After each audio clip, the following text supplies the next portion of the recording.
Good morning, dear students. Yesterday, in our last meeting, we have started the unit number 8 and read number 1. The title was Getting Ready. Okay, and we have discussed the first portion of 87 number page, and now we are going to discuss the question number 5th. Okay, લગભગ 4 જેટલા questions આપણે આપણા કરિયરને choose કરવા માટે પોતાની જાત માટે કર્યા હતા. એમાં જ આપણે 5th નંબરનો ક્વેશ્ચન જોવાનો છે. એન્ડ સ્ટુડન્ટ્સ, તમને શાળા મિત્રના મટીરિયલમાંથી ભણાવવામાં આવતું હોવાને કારણે તમે જાતે જ પેન્સિલથી ટીક માર્ક રાખજો. નાઉ the question number 5 and the focus on the page number 88. How much control do I need over my own time? Okay, means મારા પોતાના સમય પર મારું કેટલું નિયંત્રણ છે. Some people love the structure of a corporate job. Corporate job means કે કોઈક સંસ્થા કે નિગમની જોબ. સ્ટ્રક્ચર એટલે કે માળખું. અધર પીપલ હેટ ઇટ એટલે થોડાક પીપલ્સની વચ્ચે નો તફાવત દર્શાવેલો છે કે કેટલાક લોકોને સંસ્થા કે નિગમની નોકરીનું માળખું ગમે છે તો કેટલાક તેને ધિક્કારે છે. A working professional or a corporate employee may have less freedom regarding time, whereas the independent businessman may exercise more freedom regarding time restriction. Restriction એટલે કે સમયની જે પાબંદી હોય તેને કહેવામાં આવે છે. ઇન્ડિપેન્ડન્ટ બિઝનેસમેન એટલે કે સ્વતંત્ર વેપારી. કોર્પોરેટ એમ્પ્લોયી એટલે કે સંસ્થાના કર્મચારી. તો એક કાર્યશીલ વ્યવસાયી કે સંસ્થાના કર્મચારીને સમયની બાબતે ઓછી સ્વતંત્રતા હોઈ શકે, જ્યારે એક સ્વતંત્ર વેપારી સમયની પાબંદીના અનુસંધાને વધારે સ્વતંત્રતા ભોગવી શકે. તો એ આપણે બધા જ જાણીએ છીએ કે જે બિઝનેસ કરીએ છીએ એ આપણો પોતાનો હોય છે, એટલે આપણે પોતાના સમયના માલિક હોઈએ છીએ. આપણે લોકોને પણ રોકી શકીએ છીએ આપણા કામ માટે, આપણે પોતે પણ કોઈ પણ સમયે આપણું કામ પતાવી શકીએ છીએ. જ્યારે કોઈક એવો માળખું હોય કે જેની અંદર આપણે નોકરી કરતા હોઈએ તો એમાં આપણે આ બધી વસ્તુઓને એક્સેપ્ટ કરી શકતા નથી. You may like to ask the following questions to your self considering time as a factor. Okay, સમયને એક પરિબળ માનીને તમે તમારી જાતને નીચેના પ્રશ્નો પૂછી શકો છો. And the first question of the 5th number, how long are the working hours? Will there be a lot of over time? તમે તમારી જાતને આવા બધા ક્વેશ્ચન્સ કરશો ને, then and then only you can reach at your goal. Okay, તમને ખબર પડશે કે તમારા માટે એકચ્યુઅલીમાં કયું ફેક્ટર બનેલું છે, તમારો ગોલ શું છે, કે તમારે કયું કરિયર ચૂઝ કરવું જોઈએ. તો કામના કલાકો કેટલા છે? શું તમારે તે ઉપરાંત પણ એટલે કે ઓવરટાઈમ પણ કામ કરવાનું થાય છે? How flexible is the vacation policy? સૌથી પહેલાં આ બધી વસ્તુઓ વિચારવી પડે, બરાબર છે. આપણે જે ફિલ્ડની અંદર પગ મૂકવો હોય કે આગળ વધવું હોય તો આ બધી બાબતો માટે આપણે કન્સિડર કરવું પડે. વેકેશન માટેના ધારાધોરણ કેટલા લવચિક છે એટલે કે ફ્લેક્સિબલ છે, જેને આપણે કહીએ કે આપણે પોતાની રીતે એને વાળી શકીએ એવા, બરાબર છે. તો કેટલી ફ્લેક્સિબલ પોલિસી કહી શકાય. Are there opportunities to work from home either full of part time? Okay, part time એટલે કે આંશિક સમય, બરાબર છે, જેને આપણે ઓછો સમય કહીએ છીએ તે. તો પૂછ્યું છે કે શું પૂર્ણ સમય કે આંશિક સમય ઘરે બેસીને કામ કરવાની તકો છે? ઓકે, આ ક્વેશ્ચન્સ બાદ આવે છે the question number 6 and that is what education or training do I need? Okay, તો મારે કેવા ભણતર કે તાલીમની જરૂર છે? એજ્યુકેશન મીન્સ કે ભણતર અને ટ્રેનિંગ એટલે કે તાલીમ. તો it's quite possible that you will need additional training or schooling to pursue your desired career path. Path એટલે કે રસ્તો, વે, અને પરસ્યુ એટલે કે અનુસરવું, આગળ વધવું. ઓકે, અને પોસિબલ એટલે કે શક્ય. તો તમારી ઈચ્છનીય કારકિર્દીના રસ્તા ઉપર આગળ વધવા માટે તમારે વધારાની તાલીમ કે શિક્ષણની જરૂર ઊભી થાય એ શક્ય છે, તો એ બાબત ખૂબ જ સ્વાભાવિક છે, આપણે બધા જ જાણીએ છીએ.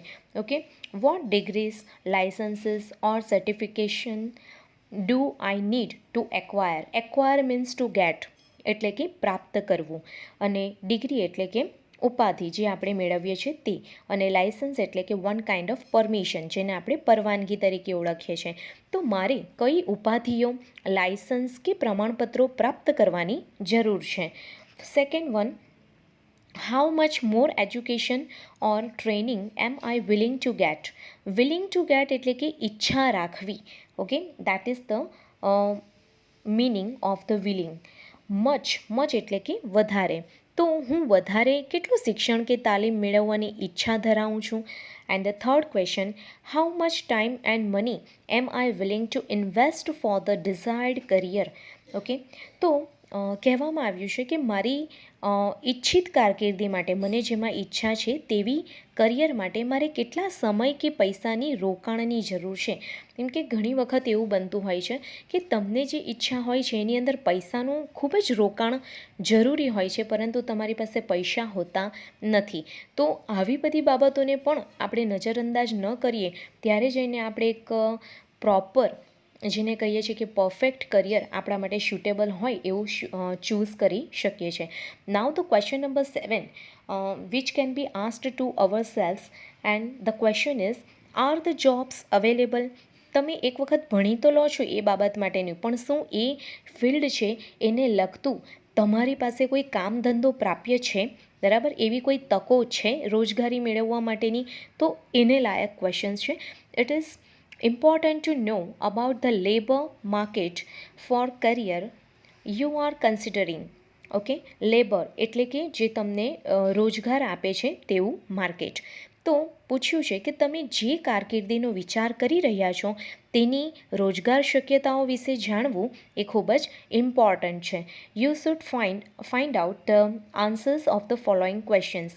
એટલે કે નીચેના જેટલા પણ ક્વેશ્ચન્સ છે, બરાબર છે, એના જવાબો તમારે શોધી જ કાઢવા જોઈએ. The first question of the 7th pattern, do I prefer working locally to globally. બરાબર, આ પણ તમારી જાતને ક્વેશ્ચન પૂછવો ખૂબ જરૂરી છે કે શું હું વૈશ્વિક કક્ષા કરતાં સ્થાનિક કક્ષાએ જ કામ કરવાનું વધારે પસંદ કરું છું.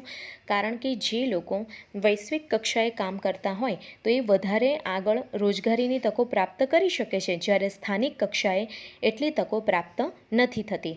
નાઉ the second question, how many such jobs are available globally. અગર જો વૈશ્વિક કક્ષાએ કામ કરવા માટે રેડી હોય તો વૈશ્વિક કક્ષાએ આ પ્રકારની રોજગારી પ્રાપ્ય છે. That is important. How many jobs are available in my local surroundings. Local surroundings એટલે કે આપણા આજુબાજુના પર્યાવરણમાં, આપણા સ્થાનિક પર્યાવરણમાં. તો મારા સ્થાનિક પર્યાવરણમાં કેટલી રોજગારી પ્રાપ્ય છે. ઓકે, આ ટાઈપના બધા questions you can ask to your self. Now the pattern number 8, what locations do you prefer to live in. એટલે કે તમે રહેવા માટે કેવા સ્થળને પસંદ કરો છો. તો પૂછી શકાય આપણી જાતને કે મારે રહેવા માટે કેવા સ્થળ અનુકૂળ છે કે મને સ્યુટેબલ છે. The markets for particular occupations differ depending on location. એ એકદમ સ્વાભાવિક વાત છે કે કેટલાક ચોક્કસ જે બિઝનેસ હોય છે તેના માર્કેટ્સના સ્થાનને લીધે જુદા પડતા હોય છે. For an example, if you want to be a forester or an agriculturalist, you will probably need to live in a rural area. Okay, agriculturist એટલે કે ખેડૂત, જેને આપણે ફાર્મર તરીકે ઓળખીએ છીએ તે, અને ફોરેસ્ટર ઇટ મીન્સ કે વનપાલ, જે વનનો શું કહેવાય અધિકારી હોય તેને. તો ફોર એન એક્ઝામ્પલ એટલે દાખલા તરીકે તમે અગર વન અધિકારી કે ખેડૂત બનવા માંગતા હો તો તમારે પોસિબલી ગ્રામ્ય વિસ્તારમાં જ રહેવાની જરૂર પડે, અને જો તમે ગ્રામ્ય વિસ્તારને જ ધિક્કારતા હો તો તમારા માટે આ ફિલ્ડ સ્યુટેબલ બનતું નથી. But if you want to go in to finance or law, you will probably need to live in an urban area, whereas telecommunication jobs, freelance writing or designing job allows you to live anywhere. Okay, telecommunication job એટલે કે સંદેશા વ્યવહારને લગતી, okay, અને ફ્રીલેન્સ writing એટલે કે સ્વતંત્રપણે કામ કરનાર. ઓકે, ડેઝિગ્નિંગ જોબ્સ એટલે કે યોજનાઓ બનાવવાની જે જોબ હોય તેને કહેવામાં આવે છે. તો અહીં પૂછ્યું છે કે જો તમારે આર્થિક બાબતો કે કાયદાનું કામ કરવાનું હોય તો તમારે પોસિબલી શહેરના વિસ્તારમાં જ રહેવું પડે. જ્યારે સંદેશા વ્યવહારને લગતા કામો હોય, સ્વતંત્ર રીતે તમારે કોઈ લેખન કાર્ય કરવું હોય કે યોજનાઓ બનાવવાના કામ હોય તો તમે તે ગમે ત્યાં કરી શકો છો. તે વાત તો સ્વાભાવિક છે ને, તમે લેખન કાર્ય હોય, સંદેશા વ્યવહારને લગતા કાર્ય હોય તો એવું બધું તો ગમે તે સ્થળ ઉપર, લોકેશન ઉપર બેસીને પણ તમે કરી શકો છો. બટ પર્ટિક્યુલર જો આવા કામ હોય, કૃષિને લગતા હોય તો ગ્રામ્ય વિસ્તારમાં રહેવું પડે. જ્યારે લોઝને લગતા હોય, બરાબર છે, તો ફાઇનાન્સને લગતા હોય તો અર્બન એરિયામાં આપણે રહેવું પડે છે. Now the another line, it's important to be happy whenever you live and have a lifestyle that works for you. બહુ જ સાચી વાત કરી છે કે તમે ગમે ત્યાં રહેતા હો પણ ખુશ રહેવું જરૂરી છે. અને કારગત નીવડે તેવી જીવનશૈલી પણ તમારા માટે ખૂબ જરૂરી છે. જો તમે કોઈ પણ કાર્ય કરો પણ એની અંદર જો તમારો ઇન્ટરેસ્ટ નહીં હોય તો તમે એ કાર્ય નીરસપણે કરશો અને ના તો એ કાર્યની અંદર કોઈ તમને પરિણામ દેખાશે કે ના તો તમે તમારી વ્યક્તિત્વમાં કોઈ બદલાવ જોઈ શકશો. તો એન્જોય કરીને તમે એ કામ નથી કરી શકતા. દેટ મીન્સ કે તમે એ કામની અંદર કંટાળી ગયા છો અને કંટાળો આવનારા કામની અંદર તમે જોઈએ એવું રિઝલ્ટ પ્રાપ્ત કરી શકતા નથી. Here are some questions which can help. Okay, થોડા પ્રશ્નો છે જે તમને મદદ કરી શકે છે. Do I enjoy living in a city with a lot of events around, or do I prefer a slower lifestyle? Slower એટલે કે નાથી પણ ધીમું. તો શું મને સતત ધબકતા શહેરમાં રહેવાનું ગમે છે કે પછી હું ધીમી જીવનશૈલી પસંદ કરું છું? ઓકે, આ બે વચ્ચે પણ ખૂબ જ ડિફરન્સ છે કે જો તમે એવી લાઈફ પસંદ કરતા હો તો તમે કોઈ પણ લાઈફસ્ટાઈલને ફોલો કરી શકો છો જો તમે ધબકતા શહેરમાં રહેવાનું પસંદ કરતા હોવ તો. Do I prefer to live amidst nature or to live with modern facilities? Okay, amidst એટલે કે બિટવીન, જેને આપણે વચ્ચે એવું કહીએ છીએ તે. તો શું મને કુદરતની વચ્ચે રહેવું પસંદ છે કે અદ્યતન સુખ સગવડની સુવિધાઓ વચ્ચે? મેં તમને અગાઉ સમજાવ્યું એ પ્રમાણે જો તમને સુખ સુવિધાઓ જોઈતી હોય તો તમારે અર્બન એરિયાઝની જોબ અથવા તો બિઝનેસને જ પસંદ કરવો પડે, બરાબર છે. અહીં તમારા લોકેશનથી લઈને કે તમારા ફિલ્ડ સુધીની બધી જ ચર્ચાઓ તમારા માઇન્ડમાં આવી જશે જો તમે આટલા ક્વેશ્ચન્સ તમારી જાતને કરશો તો. નાઉ the last question, do I prefer working from one place or do I prefer travelling? Okay, શું મને એક જ સ્થાને રહીને કામ કરવું પસંદ છે કે સ્થળે સ્થળે ફરતા રહેવાનું? હવે જો કોઈકને સ્થળે સ્થળે ફરતા રહેવાનું મંજૂર હોય અને ગમતું હોય તો એના માટે માર્કેટિંગની જોબ પણ ખૂબ સારી રહે છે. ઓકે, પરંતુ એક જ સ્થળે રહેવાનું પસંદ હોય તો તેના માટે થોડી આ બધી બાબતોને ધ્યાનમાં રાખવી પડે છે. Now the question number 9, vote are my salary needs? Okay, તમને ઇન્ટરેસ્ટ તો હોય પરંતુ જો એની અંદર સેલરી ન મળતી હોય તો? એટલે આવા ક્વેશ્ચન્સ પણ કરવા જરૂરી છે જેથી કરીને તમે એન્ડ ટાઈમ ઉપર પણ એક કરેક્ટ કરિયરને ચૂઝ કરી શકો છો તમારા માટે. What are my salary needs એટલે કે મારે પગારની જરૂરિયાત કેટલી છે? ઓકે, તો salary doesn't have to be the first consideration when selecting a career, but it is an important factor for some people. A crore rupee dream needs to be a crore rupee reality before they are satisfied. Okay, કેટલાક લોકો શોખ માટે કરતા હોય છે કામ, જ્યારે કેટલાક લોકોને ખરેખર પૈસાની જરૂર હોય છે, બરાબર. તો એ માટે સૌથી પહેલાં આપણા ગોલમાં પ્રશ્ન આ આવવો જ જોઈએ કે કારકિર્દી પસંદ કરવામાં વેતન એ સૌપ્રથમ ગણતરીમાં લેવાની બાબત ન જ હોય, બરાબર છે. પરંતુ અમુક પરિસ્થિતિ એવી હોય છે કે જેની અંદર આપણે કન્સિડર કરવું પડે છે આ પરિબળને. તો કહેવામાં આવ્યું છે કે પરંતુ તે એક મહત્ત્વનું પરિબળ જરૂરથી છે. કેટલાક લોકો માટે 1 કરોડ રૂપિયાનું સ્વપ્ન એ તેઓ સંતોષ પામે એ પહેલાં જ 1 કરોડ રૂપિયાની વાસ્તવિકતામાં પરિણમે એ જરૂરી હોય છે. ઓકે, એને એ બાબતનો ખ્યાલ હોવો જ જોઈએ. નાઉ the next line, other people are much comfortable at lower income levels just as long as certain needs are fulfilled. Okay, અને કેટલાક લોકો કેવા હોય છે કે તેમની કેટલીક જરૂરિયાતો પૂરી થઈ જાય પછી નિમ્ન આવકની કક્ષાએ પણ તેઓ બહુ જ સંતુષ્ટ હોય છે. Okay, if making a lot of money is important to you, you need higher qualifications and your options will be more limited. Options એટલે કે વિકલ્પો. તો જો અઢળક પૈસા એટલે કે પુષ્કળ પૈસા બનાવવામાં જ તમારા માટે જરૂરી હોય તો તમારે ઉચ્ચ લાયકાતોની જરૂર પડે છે, એટલે કે તમારે ઊંચી ડિગ્રીઓની પ્રાપ્ત કરવાની જરૂર પડે છે અને તમારા ઓપ્શન્સ મોટા ભાગે મર્યાદિત થઈ જતા હોય છે. Consider how important money is to you. Okay, બહુ જ ઇમ્પોર્ટન્ટ ક્વેશ્ચન છે કે તમારા માટે પૈસા કેટલા મહત્ત્વના છે તે તમારે નીચેના મુદ્દાઓને ધ્યાનમાં રાખીને પસંદ કરવાનું છે. The first question, do I prefer limited but regular income or irregular but large profit or income. Income એટલે કે આવક અને લાર્જ પ્રોફિટ એટલે કે મોટો લાભ. લિમિટેડ એટલે કે મર્યાદિત. તો શું મને મર્યાદિત પણ નિયમિત આવક પસંદ છે કે પછી અનિયમિત પણ મોટો લાભ અથવા તેની આવક? તો આ ખૂબ જરૂરી છે કે આપણે નિયમિત આવક વધારે પસંદ કરીએ છીએ, જે મિડલ ક્લાસ ફેમિલીને બિલોંગ કરતા હોય છે તે, બરાબર, જેનું રૂટીન પોતાના ફેમિલીના પૈસાથી ચાલીએ જ રાખતું હોય તે એવા લોકો આવી બાબતોમાં રિસ્ક લઈ શકે છે કે ભલે મને અનિયમિત આવક મળે પરંતુ મને લાસ્ટમાં મોટો લાભ થવો જોઈએ. તો આ બે બાબત વચ્ચેનો ડિફરન્સ પણ આપણે આપણી જાતને પૂછવો જોઈએ. Do I prefer to be a rich, busy and risk taking person. એટલે કે શું મને પૈસાદાર, વ્યસ્ત અને જોખમ ઉઠાવનાર વ્યક્તિ બનવાનું પસંદ છે? ઓકે, કેટલાક પર્સન એવા હોય છે કે જે પૈસા તો કમાવા માંગતા હોય છે પરંતુ જોખમ ઉઠાવવાનું પસંદ કરતા નથી. તો આ બાબત પણ ખૂબ ઇમ્પોર્ટન્ટ છે આપણા કરિયરને લઈને. Do I like to earn moderately and enjoy an easy life with family and friends. Okay, એટલે પૂછ્યું છે કે પછી માપના પૈસા કમાઉં અને મિત્રો તથા કુટુંબ સાથે સરળ જીવન માનું, એટલે કે હું જીવનને માણી શકું તે પસંદ છે. કેટલાક લોકો એવા હોય કે એટલા બધા બિઝી અને વ્યસ્ત થઈ જાય છે કે પોતાના ફેમિલીને ટાઈમ નથી આપી શકતા અને દેટ્સ વાય એ કરિયર એક બોન્ડેજીસ બની જાય છે. ઓકે, એ પોતાના જ ફેમિલીથી થોડા દૂર થવા લાગે છે. જ્યારે કેટલાક લોકો એવા હોય છે કે ભલે ઓછું કમાય છે પરંતુ પોતાના ફેમિલીની સાથે એક ક્વોલિટી ઓફ ટાઈમ સ્પેન્ડ કરે છે અને એક સારું જીવન જીવી શકે છે. તો આ બાબતો પણ તમે તમારી જાતને ક્વેશ્ચન રૂપે પૂછી શકો છો અને after that you have to select your proper career. Now we are going for the 10 number question and that is the final and last question for yourself for choosing the career. Are there opportunities for advancement?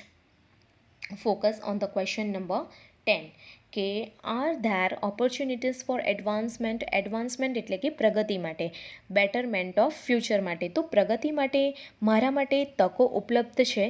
કેટલીક જગ્યાએ એવું હોય છે કે ફક્ત તમે જે જગ્યાએ છો બસ એટલી જ ઓપોર્ચ્યુનિટી હોય છે, એનાથી વિશેષ ઓપોર્ચ્યુનિટીઝ હોતી નથી.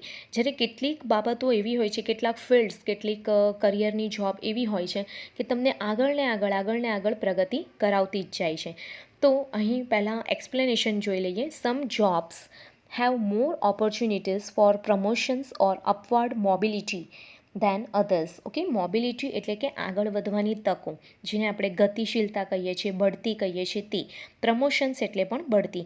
તો કેટલીક નોકરીઓમાં બઢતી અને આગળ વધવાની તકો અન્યની નોકરીઓ કરતાં વધારે હોય છે. We all know people who seem to become stagnant in their professional life by lack of opportunities. Okay, stagnant એટલે તો પહેલાં સાંભળી લઈએ કે સ્થિર, જેને આપણે બંધિયાર કહીએ છીએ તે. ઓકે, તો આપણે બધા કેટલીક વ્યક્તિઓને જાણીએ છીએ કે જે ઓપોર્ચ્યુનિટીઝના અભાવે એટલે કે તકોના અભાવે સ્થગિત થઈ હોય છે. It's often hard in these situations to keep up a lot of enthusiasm for work. Enthusiasm એટલે કે તમારું ઉત્સાહીપણું, બરાબર, અને કીપ અપ એટલે કે ટકાવી રાખવું. It's a one kind of phrase. હા, કીપ અપ મીન્સ ફ્રેઝ. તો શું કહ્યું છે? ઓફન એટલે કે વારંવાર. તો આ પરિસ્થિતિઓમાં કામ માટેનો ઉત્સાહ ટકાવી રાખવો ઘણીવાર મુશ્કેલ બની જાય છે. તમને ખ્યાલ હોય કે અહીંથી આગળ વધવા માટેનો મારી પાસે કોઈ સ્કોપ છે જ નહીં, જે છે તે આ જ મારું એક લેવલ છે. ઓકે, અને if you know the reason, તમે જો પરિસ્થિતિને જાણતા હોવ, કારણ જાણતા હો, તો તમને ખ્યાલ હોય કે અમુક એજ ઉપર લેડીઝ હોય કે જેન્ટ્સ હોય એને થોડા સ્થિર થઈ જવું પડે છે પોતાની જોબ માટે. તો જ્યારે એ રિયાલિટીને એ જાણી જાય છે કે હવે આનાથી આગળ કોઈ કામ છે જ નહીં મારા માટે, કે આનાથી આગળ કોઈ હું મારું એડવાન્સમેન્ટ કરી જ નથી શકતો, તો પછી એ સમયની અંદર પોતાનું કામ કરવા માટેનો જે ઉત્સાહ હોય એને જાળવી રાખવો થોડો ડિફિકલ્ટ થઈ જાય છે. Here are some questions you can ask your self. તમારી જાતને એ થોડા ક્વેશ્ચન્સ છે એ પૂછી શકો છો. The first question, do I like to take challenges and overcome them? Okay, challenges એટલે કે પડકારો સ્વીકારવા. ઓકે, તો શું મને પડકારો સ્વીકારવા અને તેમને પૂરા કરવાનું ગમે છે? Second, do I get board with the similar kind of work for a long time? તો લોંગ ટાઈમ એટલે લાંબા સમય સુધીને, અને સિમિલર કાઇન્ડ એટલે કે એકનું એક જે કામ હોય તે. તો શું મને લાંબા સમય સુધી એકનું એક કામ કરીએ જવાનો કંટાળો આવે છે? Do I prefer to stick to one place and a similar kind of work for a long time? Okay, third ક્વેશ્ચનમાં કહેવા માગે છે કે શું મને લાંબા સમય સુધી એક જ સ્થાને વળગી રહેવું અને એક જ પ્રકારનું કામ કરીએ જવાનું પસંદ છે? As you go through this questions gate help from others. Okay, go through એટલે કે પસાર થતા જાઓ. તો તમે જેમ જેમ આ પ્રશ્નોમાંથી પસાર થતા જાઓ તેમ તેમ તમે લોકોની મદદ મેળવતા જાઓ. ટોક ટુ પેરેન્ટ્સ, તમારા માતા પિતા જોડે વાતો કરો. ટીચર્સ ઓર અધર ઇમ્પોર્ટન્ટ એલ્ડર્સ, ઓકે, તમારા શિક્ષકો તેમજ તમારા અન્ય વડીલોની સાથે પણ તમે વાર્તાલાપ કરો તમારા જીવનમાં. Think about the big pictures. No single question should determine your choice. Determine એટલે કે દ્રઢ, અને બિગ પિક્ચર એટલે કે વિશાળ વ્યાપમાં વિચારો. તો તમે વિશાળ વ્યાપમાં વિચારો. કોઈ એક પ્રશ્ન તમારી પસંદગી નક્કી કરી શકશે નહીં. મેં તમને કીધા એના સિવાય પણ ઘણા બધા પ્રશ્નો એવા હોઈ શકે છે જે તમે તમારી જાતને પૂછી શકો છો તમારા એક બેસ્ટ કરિયર ચોઇસ કરવા માટે. The overall idea here is to think about a lifestyle rather than an attractive job title. Okay, એટલે કે અહીં એક આકર્ષક રોજગારીથી આગળ વધીને એક જીવનશૈલી વિશે વિચારવાનો પણ સમગ્રતા તમને એક આઈડિયા અહીં પ્રેઝન્ટ કરવામાં આવ્યો છે. બરાબર છે કે તમે માત્ર એક સેલરી અને સારી જોબ મેળવી શકો એટલો જ આઈડિયા નથી આપ્યો, પણ શું એ જોબ અને સેલરી મેળવ્યા પછી પણ તમારી જીવનશૈલી જળવાશે? એ ટાઈપના પણ ક્વેશ્ચન્સ અહીંયા તમને કરવામાં આવ્યા છે. એ બધું વિચારીને જ તમે એક સારું કરિયર ચૂઝ કરી શકો છો. The greatest advice for you is, તમારા માટે એક સૌથી શ્રેષ્ઠ સલાહ એ છે કે find the work you like doing most and find a place or a person which or who can pay four it. બહુ સરસ વાત કરી છે કે તમને સૌથી વધારે ગમતું કોઈ કામ હોય એટલે કે નોકરી કે ધંધો એને તમે શોધી લો, તેમજ તેવું સ્થાન અને વ્યક્તિને શોધી લો જે તમારી જરૂરિયાતને પૂરી કરવા માટે સમર્થ હોય. ઓકે, મેં અગાઉ પણ સમજાવ્યું હતું કે if you have no interest at any field, તો તમે એમાં વ્યવસ્થિત રીતે કામ કરી શકશો નહીં. Here is your unit number 8. Read number 1 is completely over. We will discuss the exercise later. જય શ્રી કૃષ્ણ.